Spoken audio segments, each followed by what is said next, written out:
So, I normally don't have Game Pass. I'm not really a big online multiplayer gamer, and I usually only can get a game done in about a month, so paying $15 a month just doesn't really appeal to me. But every now and then I'll get a good deal on Game Pass for like $5. It's like, okay, $5, I can do a couple of demos, see if this game I was interested in actually is something I'd be interested in. So I usually do it for like demoing games on Game Pass, and every now and then I can get about one game played in a month on Game Pass. And the game I chose for this 1 month was Atomic Heart. I thought it looked interesting. I kind of like Bioshock type gameplay, and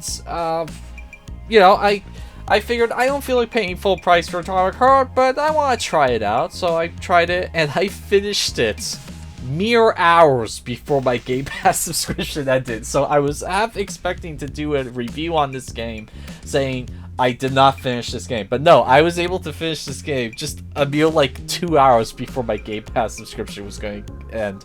So I found that funny. And so, I know this game has a lot of like controversy because it comes from a Russian development team, and some people have accused that they were funded by the Russian government, and so it should be boycotted. And I mean, a lot of game developers get funded by their country's government. And look, I'm not saying that, yeah, go Russia or whatnot. It's a game developer. I'm sure all they want to do is develop games.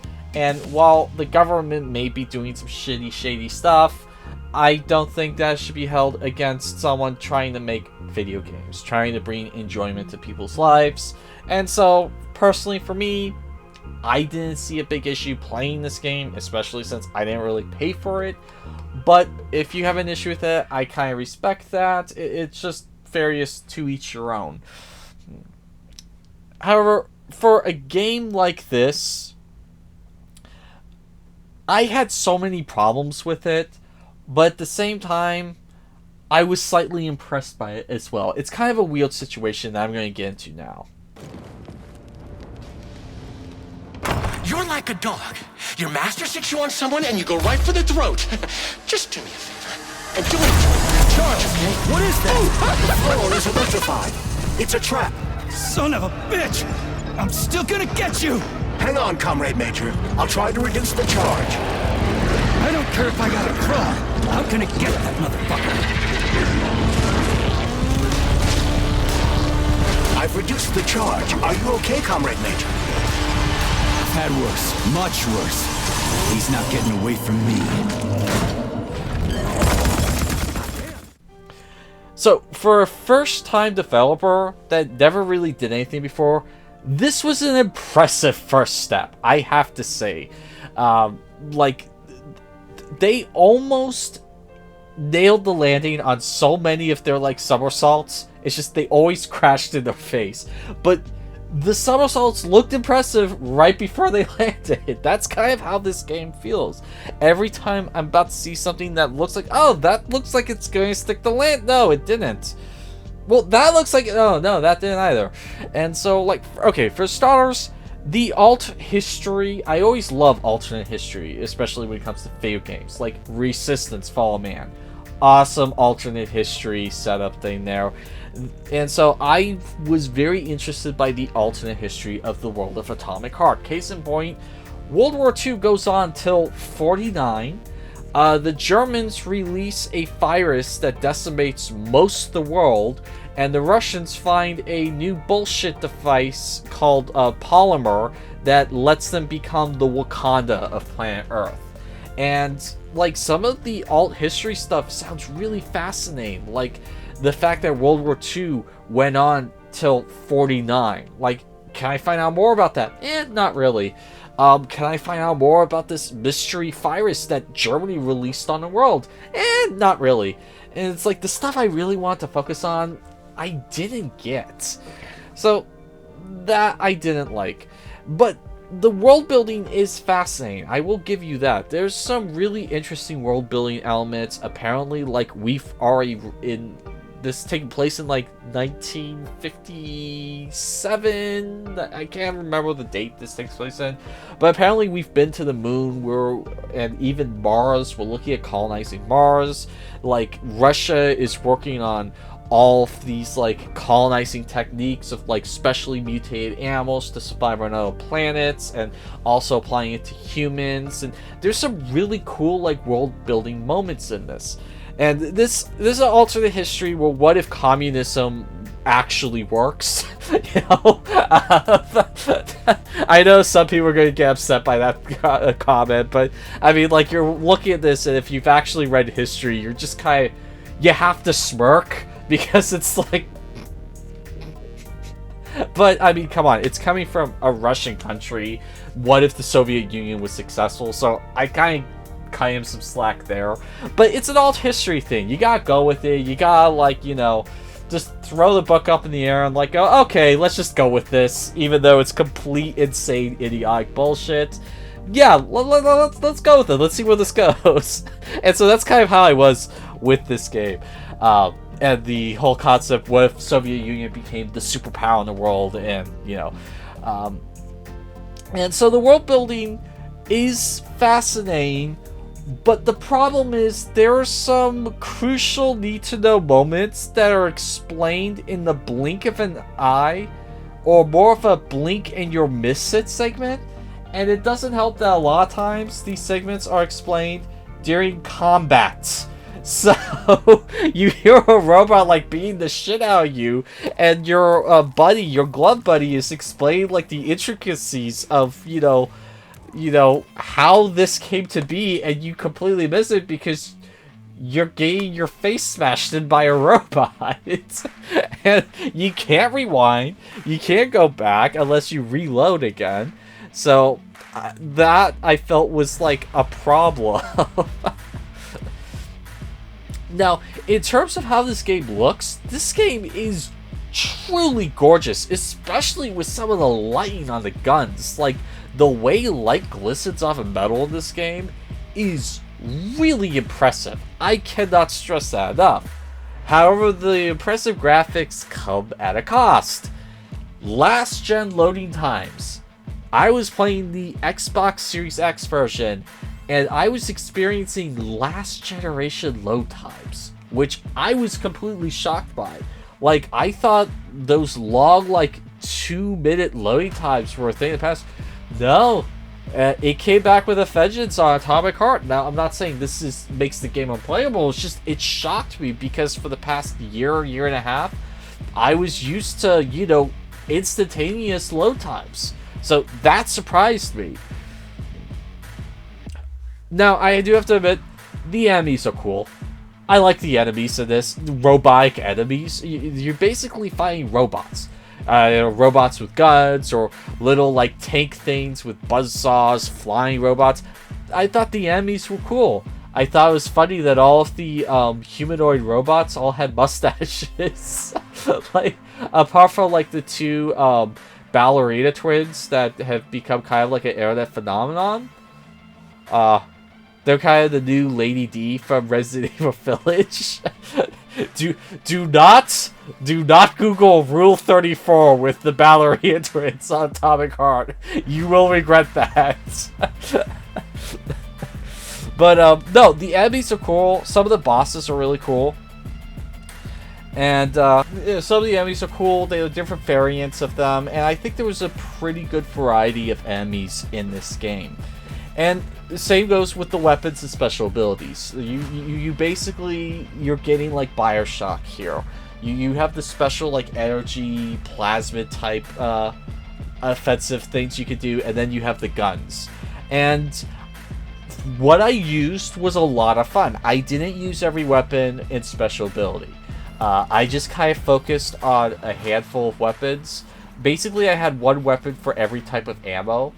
I never had two of any type of one weapon, because there is inventory you have to manage. And the two abilities I used was the gravitational lift and drop, and then freeze. I kind of focused on those two. And, you know, I would freeze enemies to slow them down. And the gravitational drop, when you actually upgrade that, is a lot of fun. I cannot stress that enough.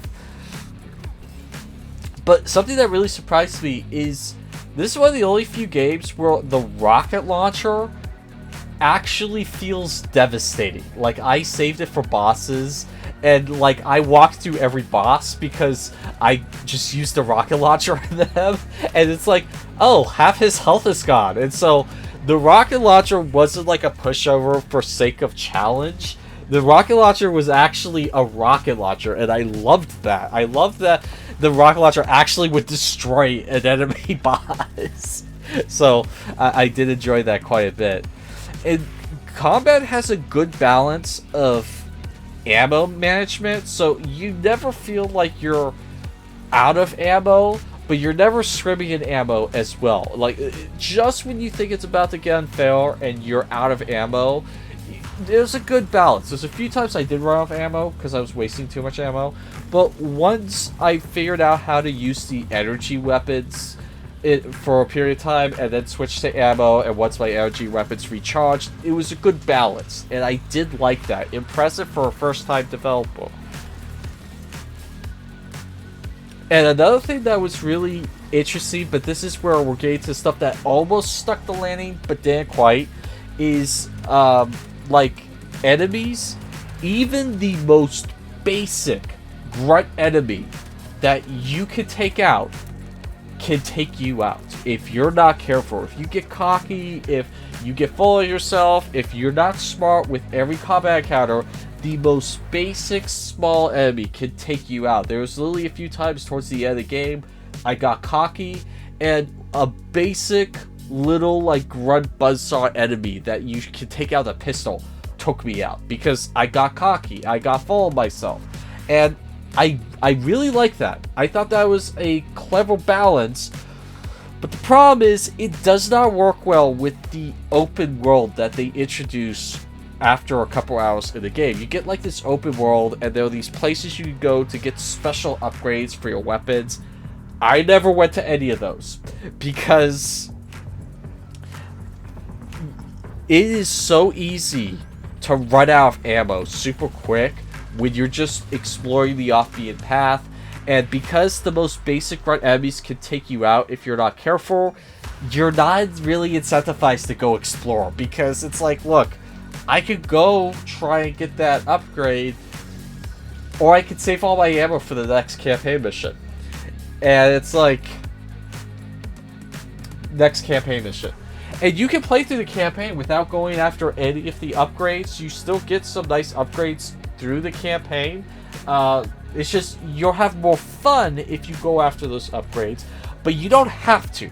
I did like that, but I felt that the open world should have been a little bit more open to exploration. As it is, enemies always regenerate units when you go through an area. So you go through an area 5 times, you have to go through the same enemies 5 times. And since even the most basic grunt enemies can take you out if you're not smart, then yeah, you'd be incentivized to not go exploring as well.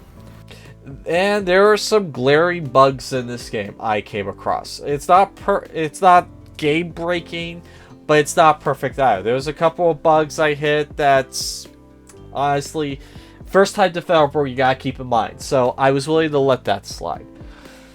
And yes, the story is fun, but the game is too obviously imitating Bioshock. I mean, to the point of it being a fault. From the combat to the world to the opening level. I mean, the opening level is obviously trying to do the Rapture level from the first Bioshock. I mean, it's just so obvious. Now, I love the opening level to Atomic Heart. It's a great visual, stunning level, but it's very obvious that they had Bioshock on their chalkboard. It's like, okay, be more like Bioshock. And in the pursuit of trying to be like Bioshock, you lose some of your creative personality then. You need to try and be yourself as well. And so, yeah, and like the surprise is so obviously coming. I mean, do they do a good switcheroo at the end? Sure. But Like, there's just one surprise. It's so obvious. It's so obvious. And when they tried making it this grand thing, it's like, yeah, everyone knew it was coming because you're trying too much to be like Bioshock. And Bioshock had a great surprise. And you were just trying too hard to do that surprise. And then the ending is somewhat cryptic. After finishing the game, I would say you should go on YouTube and watch a couple of videos of people explaining the ending, because it's not quite a cliffhanger, but it is like an unresolved ending, so you should be worried about that. Another issue is the voice acting is pretty rough. I cannot stress that enough. The main voice actor is just like nails on a chalkboard. He just is not likable at all. And there was a live action trailer with Jensen Ackles, if I'm pronouncing his name right, from Supernatural and The Boys. It's like, could we have not have gotten him to do the voice acting? Because the voice acting's pretty rough. But like, something that made no sense to me is, with the voice acting being as bad as it is, I thought, okay, you know what? I will play this in original Russian with English subtitles. For the life of me, I could not get that to work. When I switched it to Russian, all of the text switched to Russian. And it's like, what? And so, I could not get the Russian to play with English subtitles. Now, I'm not saying you can't do that. There might be a way to do it. But for the fact that you can't do it so easily, it makes no sense. It's such a simple thing to do. It would take maybe a line of code to allow it in the game, because there is Russian subtitles, there are English subtitles, there's Russian language, there's English language. Why can't I mix and match them? At least easier than it is. Like, that made no sense to me. And I was playing this game patched, I believe. Now, another thing that is kind of an issue with this game is, I want to start off by saying, this would be a perfect video game movie adaptation. Absolutely perfect. More perfect than any video game adaptation that has already come out. Because the story in this game is only 2.5 hours long tops. That's how long the story is. Now, the game itself is like a 14 to 15 hour campaign, but the story's only 2.5 hours. So you're thinking, okay, with the story's only 2.5 hours, well, what's the rest of the game? The rest of the game is an insane amount of roadblocks. Case in point, you have to get to a train station. Well, instead of just going there, you have to get your way out of this facility. In order to get out of this facility, you have to unlock this door. In order to unlock this door, you have to go down 3 separate paths to find 3 separate keys to activate this one thing, to unlock this door so you can get to the elevator to get up topside. That's only your first roadblock. This game has so many fucking roadblocks. It is laughable. Go meet this person. Roadblock. You have to go get this item. Roadblock. Once you get the item, another roadblock to get to the place to use the item. Once you use the item, you have to go to this place. Roadblock. There are so many roadblocks in this game. It is mostly nothing but roadblocks. There's only about 2.5 hours of story in this game, and it would make a perfect video game movie if you just removed all of the roadblocks. About to do something? Up, roadblock or side thing that takes you out of the experience. Another roadblock. More roadblocks. Like, this is the biggest issue I have with this game, is all of the roadblocks. There are so many roadblocks that prevent you from actually continuing the story of this game that it got ridiculous. So ultimately, did I enjoy this game? No. But I didn't think it was terrible. I felt that this was a bold, ambitious attempt at doing a first-time AAA game, first-time game period for the studio. If this game had done something a little bit smaller and then made this their second game, probably this would be a lot more successful in my eyes. And I think it's because it was that they tried aiming so high for the first time that they didn't really accomplish anything they were setting out to do. There's a lot of really cool things in here, but almost none of it sticks the landing. And so, while I didn't like this game, I appreciated what it tried doing. Because it tried doing a lot. And it almost stuck the landing on all that stuff. It just didn't. And because of that, I have to rate it this. Now, could this get fixed up with some updates? Sure. Would I like to play a DLC? Yeah, I would like to play a DLC if I ever get Game Pass again. But I don't see myself buying this game. Unless I see it for a couple bucks, like $5. Because I liked what they tried doing with it. But they did not stick the landing. And that's unfortunate because this had real potential. It really did. And I think if they had just spent a couple more months, like just fixing some of the landings with some of these ideas and implementations, you would have a really solid game here. So anyway, that's been my review of Atomic Heart. My name's Christopher Connell with 11 Hour Reviews, and that will be all for today.